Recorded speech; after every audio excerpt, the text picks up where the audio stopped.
whole lot of talking on this one, but I'm just gonna break down everything I've done to my car. You know, a few little cuts, so sit back and enjoy, I guess. But as many of you probably know, this is my 1998 Honda Prelude, 5th gen, of course, and it's just a base model because I'm not cool enough to have an SH. Definitely not cool enough to have a Type S. But you know, if you know me, you know this car for sure because it's been my life for like the past year. But I'm just gonna break down everything I've done to it. So starting with like the biggest thing, you know, when I got it, the guy was, you know, he lied because you gotta lie a little bit if you're gonna sell a car because you want to get a little more money out of it, you know. But the guy's like, oh yeah, we put another H22 in it from another Prelude that was like messed up, so we just put the engine in it, swapped a few of the things out, and now it's running cherry. And I mean, you could just hear the thing wasn't running very great, you know, when something's a little off. So we open the hood when we're buying it at first, and you can obviously see there's oil all over the thing. I mean, there's like an inch of sludge on like the block, the bottom of the block, and by the oil pan, and just everything. Even on the transmission, it was gunky. And so we're asking the guy, why is there so much oil? You know, there's fresh oil on the top right here in the back. And he's like, oh, I was putting oil in it, and you know, I spilled some oil. But you don't get, you don't spill a few gallons of oil all over the engine and let sludge build up. That's not a one-day process. But it had a few issues. One of the rotors in the back was run completely through because I guess the caliper compressed on it and just stayed engaged. So it ran all the way through, swapped all that stuff out. All the brakes are good now. And so it had some issues. There was the exhaust binding on one of the control arms in the back because whoever put this exhaust on was an idiot. And so we redid all of it because it was not in good shape. But the car just ran really bad. And it didn't feel secure. You're just driving, you can feel it. It was just like, it felt, you know, it felt like floaty, if that makes sense. But other than that, I mean, I was kind of hype about it. At first, I didn't like the Prelude body style, but my dad's like, let's just go look at it. Let's go look at it. Because I wanted a DC2 Integra. And I was like, I don't know. I don't know much about the Prelude. I didn't even know it really existed up until then. I heard about him, but not much. You know, it's like the forgotten VTEC car.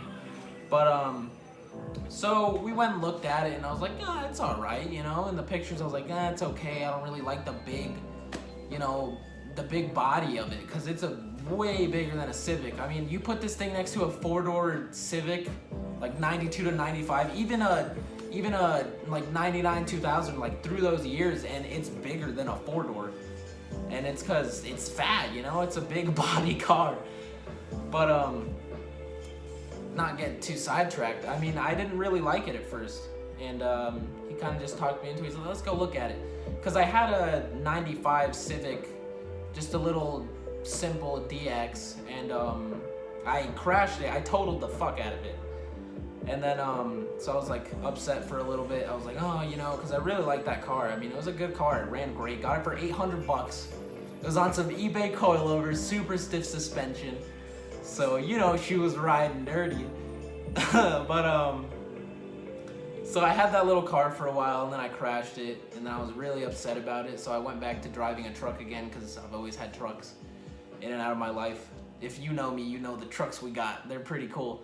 But no, I was just driving a simple 96 Ford that was on some 31s, 4x4, you know, it ran good. It was a good truck. But so I was just getting upset because I was upset that I got rid of my car. You know, I crashed my car.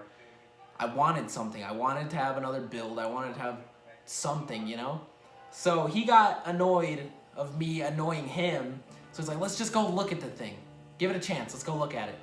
But I kind of already knew we were going to probably get it, because we went and pulled money out. He's like, just in case we want to get it, let's pull money out. I was like, all right, Dad.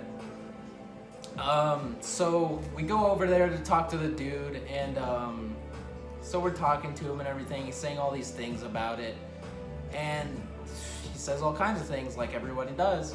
And we're like, all right, whatever, we'll get it. And then we ended up getting the car for $2,000. $2,000, and it's pretty good. I mean, for what it is, the car's pretty straight. Besides a nick right there in the back that got straightened out, and then the hood. But I am gonna get a new hood soon, so that's no problem. I'm gonna paint the car again, hopefully. And so we got the car, and then on the drive home, you could just feel that it was kind of gross. And then we checked it all out and everything, and then we're like, oh, well, let's look at what's wrong with the engine, because you could tell something was wrong with it. I mean, it sounded cool, because I'd let out of the gas when I'm just cruising and it backfired, and it sounded super cool, so I was like, this thing's misfiring. And so we check it, and then cylinder 1 is done. You can tell cylinder 1 was doing nothing unless you were really revving it out. But you didn't really want to do that on an engine that was kind of hurt and not running very well. So we look at it and everything. We take the head off, and then it all gets looked at, and then one of the on cylinder 1, the piston ring broke and then sheared into the cylinder wall, so you're like, this thing's kind of porked. So unless I get it machined or something, there's no point in rebuilding this thing.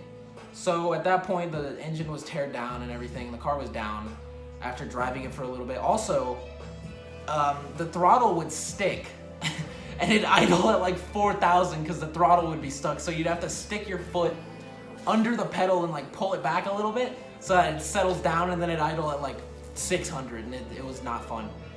Along with a bunch of other disgusting noises that just were not pleasant. So car's down for the count. We're looking at stuff. I'm like, I Googled some things. I already kind of knew some things about it because I just looked at JDM swaps. And I mean, that's what you do when you're into cars. You kind of just Google everything about them. Just read things, That's how you learn more about them. The internet's magical. But so I was looking at different importers for engines because I wanted to get a whole new engine for it, so that I knew it was going to be good, because I mean, that's what you do. You got to make sure it runs good. So we ended up getting in touch with it's a JDM depot in I think it was just Dallas Imports. I think that's what it was, or Texas Imports, something like that.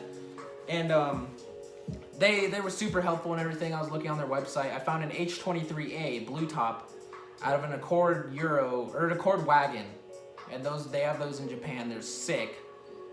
But so I was looking at the engine, everything looked good, 40,000 original miles on it.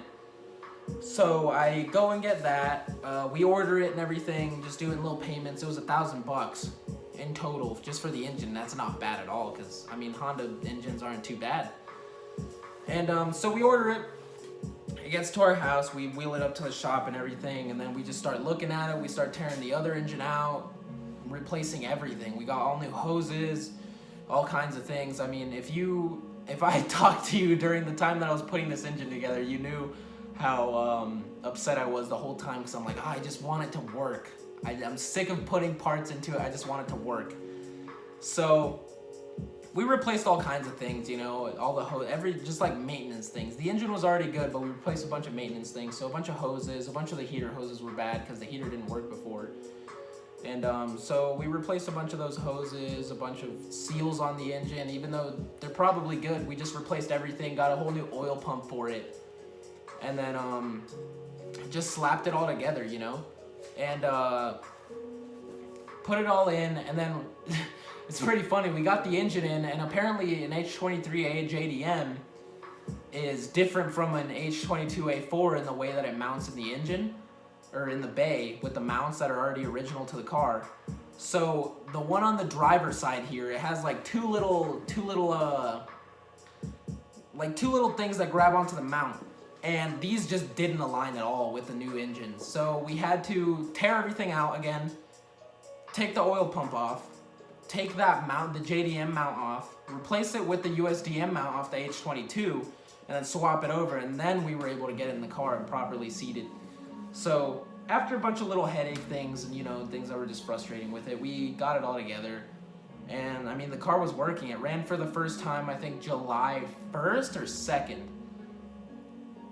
And it was just getting all put together. We slapped everything back together, we removed all the suspension stuff and everything out of this side to be able to take the transmission out super easy. So we put all that back together, put the exhaust back on, and then just made sure it was good. And then July 3rd of 2019, so last year, it was put back together, and I was driving it, and that's the day that I was able to take it back to my house. And craziest thing ever, because the car was down for a while, probably like 2 months. It was down 2-3 months, and the whole time I was just like, ugh, I want it to work. I'm sick of, I'm sick of just it sitting there. So finally it got to my house, and it was amazing. It was like the best thing ever. So I got it there, and then I was like, all right, well, spent a bunch of money on it already. Time to slap more parts on it.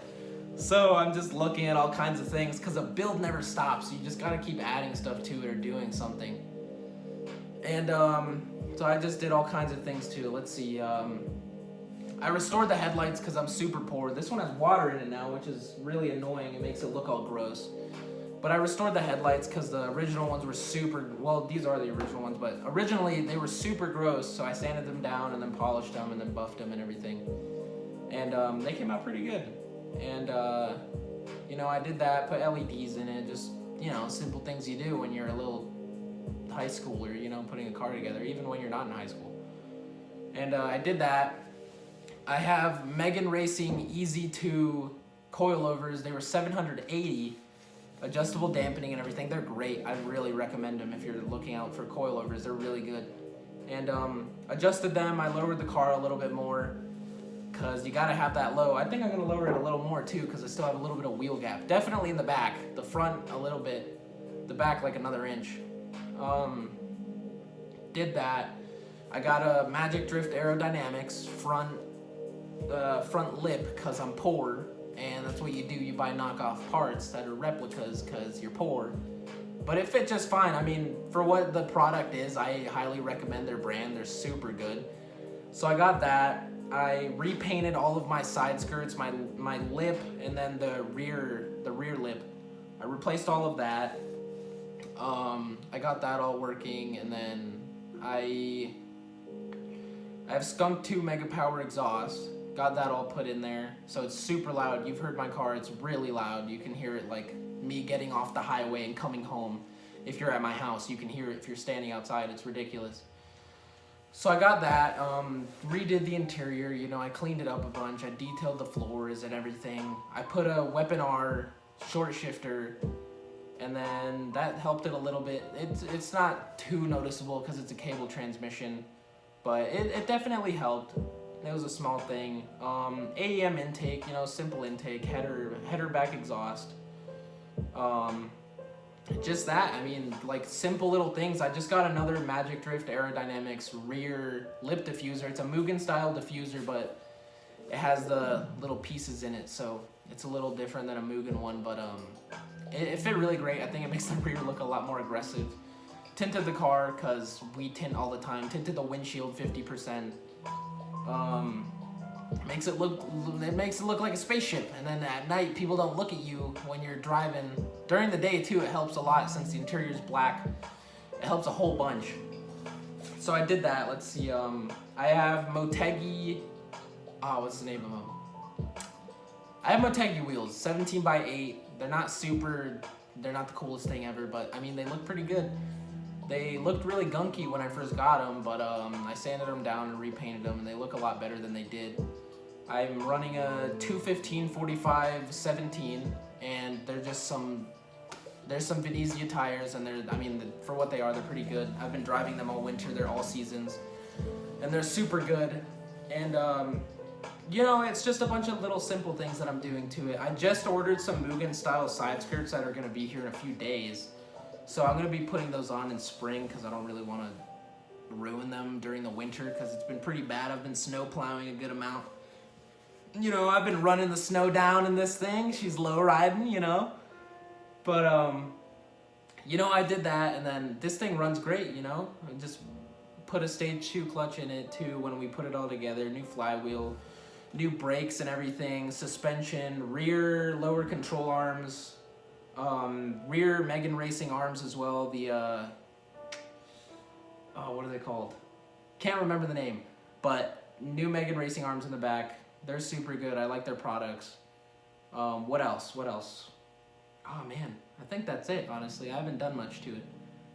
But there's just a bunch of little things on it. There's a bunch of rust and stuff from the paint getting nicked and everything. And then there's also a hole in my trunk. If you've ever wondered why there's like a little piece of white vinyl over some Bondo on my trunk, the day after I got my car, while it was like not swapped and running really bad, I got to work and these two guys were standing outside of my car and I'm like, well, this is the day I die. I think these guys are gonna rob me or something. And then I get out of my car and they're like, hey, this was my brother's car. And I was like, oh, really? I'm like, that's crazy, man. And he's like, yeah, we sold it to some Mexican guy, the guy I bought it from.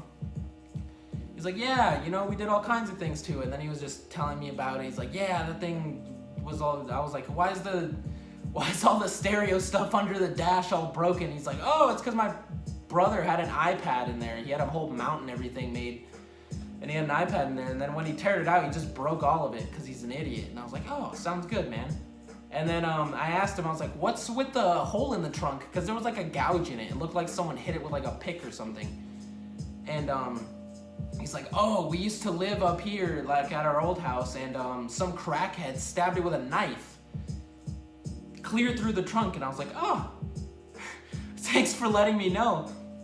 So now I have a good little story with the trunk. There's a little gouge on it, but you know, this thing's been so good. I've had so many memories with it. I got into the car scene because of this car.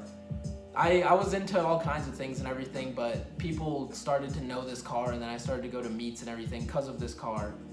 And everyone's been super supportive all the time. Anytime I post anything, someone's just showing the love. Everyone shows the love. If you're watching these videos, you're probably one of them, so thank you. But everyone's been super supportive. The community's just super great around here. Everyone's got their build going, and this 2020 season's gonna be crazy.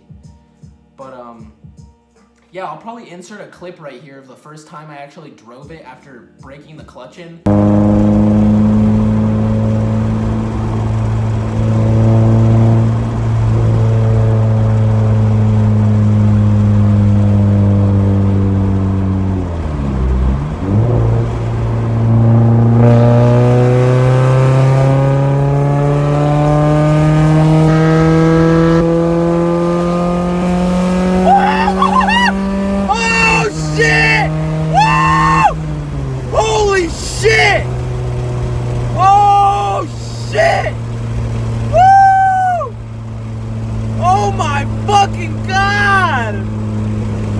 You hear that shit?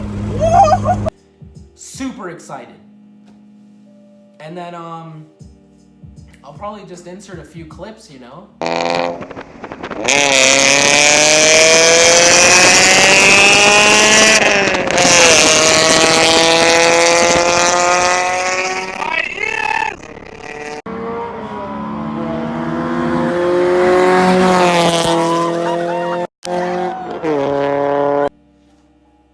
Just been such a great thing. I'm glad all the people I've met along the way have been so nice to me, and I just became friends with a whole bunch of people I didn't even know existed, and just a whole big community. I mean, if you're part of the car scene, you don't really need to know someone to be able to talk to them. You're just friends with them by default because you guys are connected with these machines that you almost kill yourself on every now and then. But I mean, it's always a good time.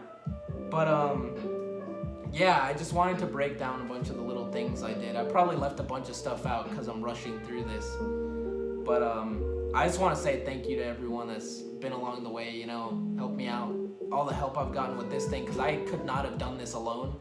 Definitely not, because I'm kind of an idiot. But just thank you to everyone. I mean, always being friends with me, helping me out, you know, showing the support, showing me that I'm doing something cool. I mean, a bunch of people tell me I inspire them to do car stuff, and I think it's crazy. I'm just some teenage kid, you know, out here making moves, I guess. But, yeah, just get out and do it. I mean, I didn't work very much, and I was able to put this thing together, so you guys could probably put some pretty sick builds together if you work a lot.